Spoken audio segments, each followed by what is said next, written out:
Hello, guys. Welcome to my channel.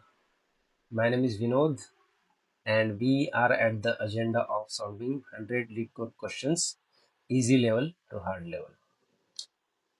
अब ये जो क्वेश्चन है ना, इसको मैं थोड़ा सा स्टोरी के माध्यम से बताना चाहूँगा। इमेजिन करो कि तुम्हारा कोई दोस्त है और उसका जो दादाजी है वो 100 साल का है और now he is at his death bed. अब दादाजी तुम्हारे फ्रेंड को बहुत प्यार करता है और उसको कुछ गिफ्ट देना चाहता है।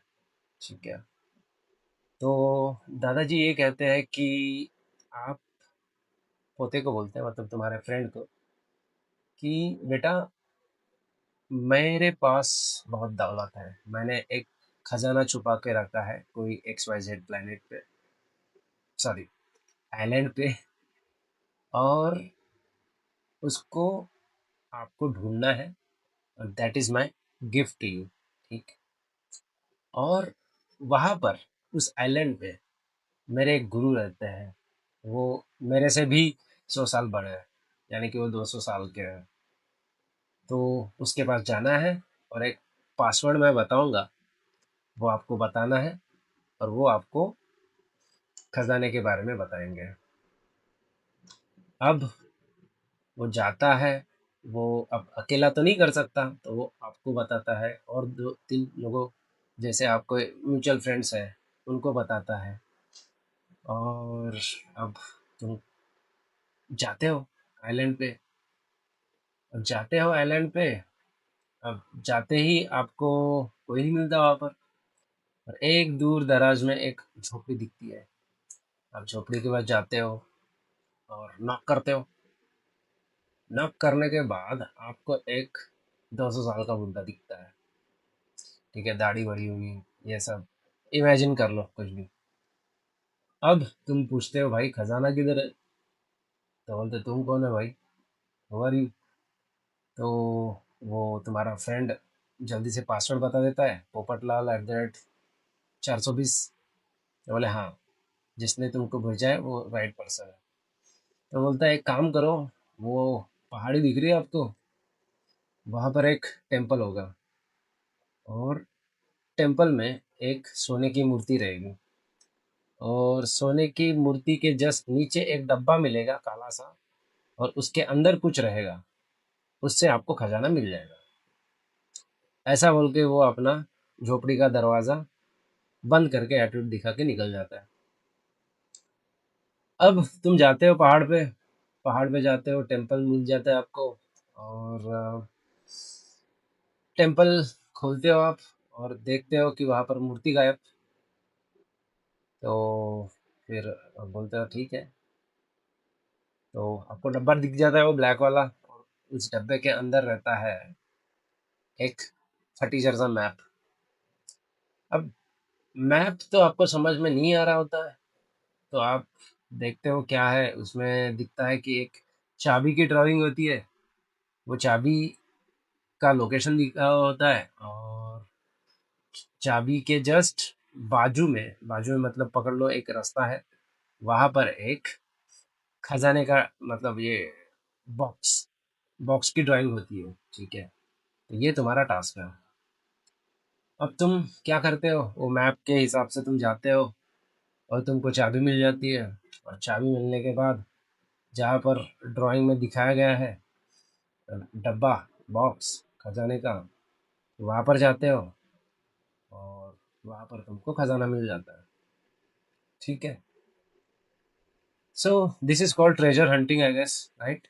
आपने ऐसे बहुत सारी मूवीज भी देखी होंगी, जैसे जुमानजी हो गया, और दो तीन ट्रेजर हंटिंग वाली मूवीज आई थिंक हॉलीवुड में बनाते हैं लोग। तो पॉइंट इज कि ये जो ट्रेजर हंट है, इसमें एक क्लू के बाद नेक्स्ट क्लू आता है। ठीक है, और जो नेक्स्ट क्लू होता है वो प्रीवियस क्लू पे डिपेंड होता है, राइट। अगर तुमको डायरेक्ट ही खजाना मिल जाए तो वो स्टोरी क्या बनेगी।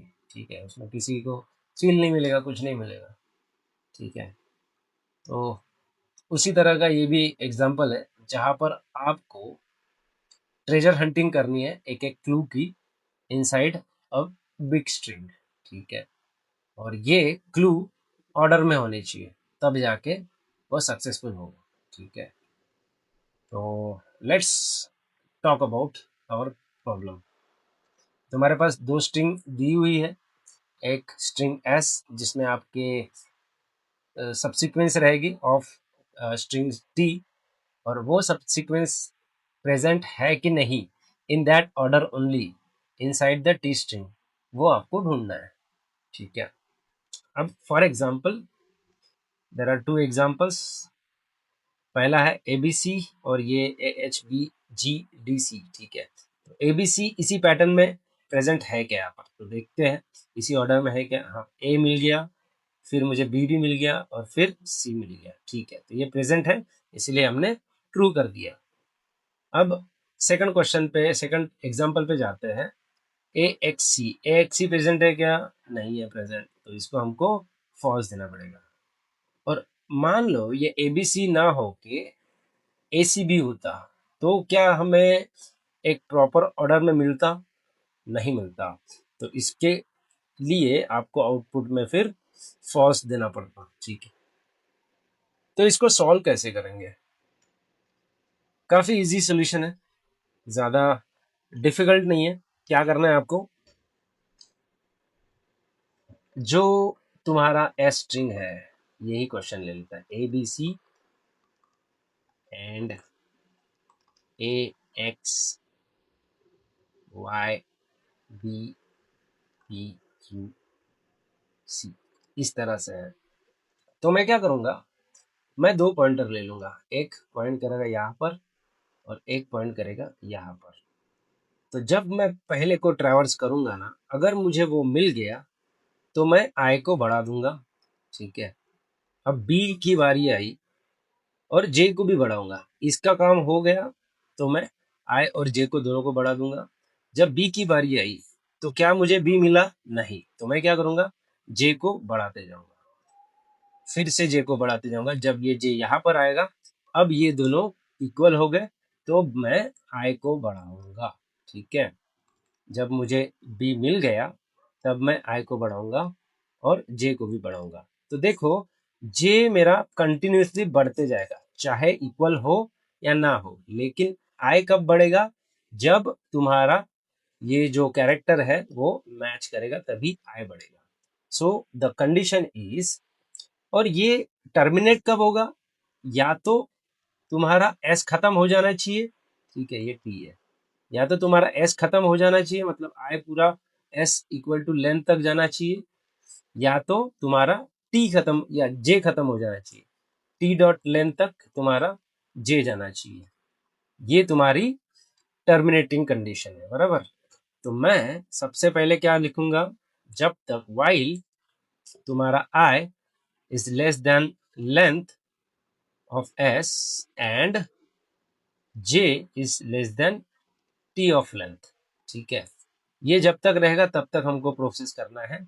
और इफ तुम्हारे जो कैरेक्टर्स है वो मैच कर रहे हैं, लेटर से तुम्हारा एस और टी कैरेक्टर एरे है, तो इस तरह से लिख सकता हूँ, if I S of I is T of J, तो मुझे क्या बढ़ाना है, मुझे खाली तुम्हारा आई बढ़ाते जाना है, और एल्स तो लिखने की जरूरत नहीं क्योंकि जे बार बार बढ़ते जाएगा, ठीक है।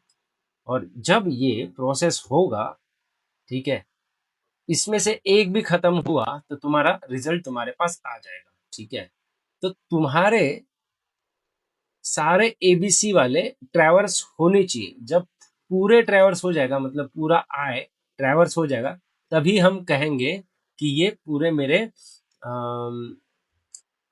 तुम्हारे एस के जो कैरेक्टर है वो ट्रैवर्स हो गए सारे। अगर सारे अगर तुम्हारे कैरेक्टर ट्रैवर्स हो गए, इसका मतलब वहां पर हमको ट्रू देना पड़ेगा। मतलब ये कि अगर मेरा जो आई है equal equal to s dot length हो गया, ठीक है, इसका मतलब है तुम्हारे सारे कैरेक्टर्स ट्रैवर्स हो गए। अगर वो छोटा रह गया, ठीक है, इसका मतलब ये है कि अब तक तुम्हारा जो कैरेक्टर्स है एस के अंदर के वो ट्रैवर्स नहीं हुए तब वो फॉल्स दे देगा। अगर ये छोटा रहेगा तो ऑब्वियसली ये फॉल्स कंडीशन हो जाएगी, तो ये फॉल्स रिटर्न करेगा। अगर ये लेंथ के इक्वल है एस के, मतलब सारे एलिमेंट ट्रैवर्स हो चुके हैं, और it should be giving true. तो इस तरह से तुम आपका कोड लिखोगे। तो let me write this code fast. I equal to 0 ले लूंगा, जे इक्वल टू भी 0 ले लूंगा। अब मैं क्या करूंगा, इसको ना कैरेक्टर एरे में चेंज करूंगा क्योंकि ये फास्टर है। ठीक है, तो S dot to char array,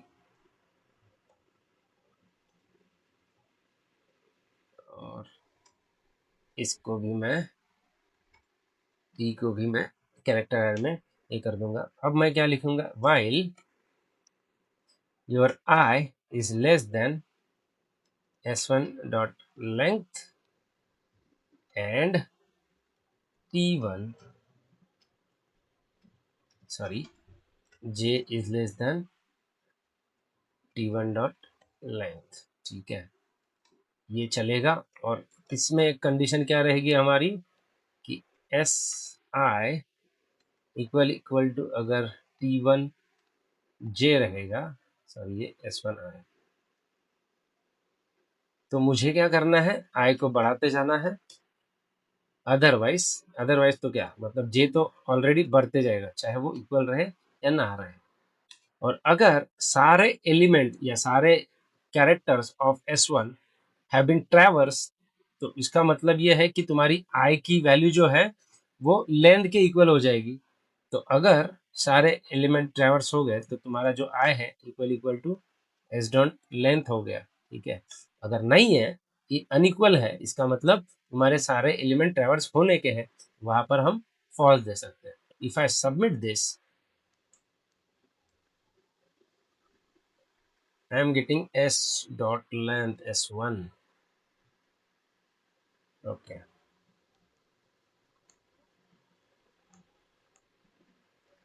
So this is how you need to solve this question.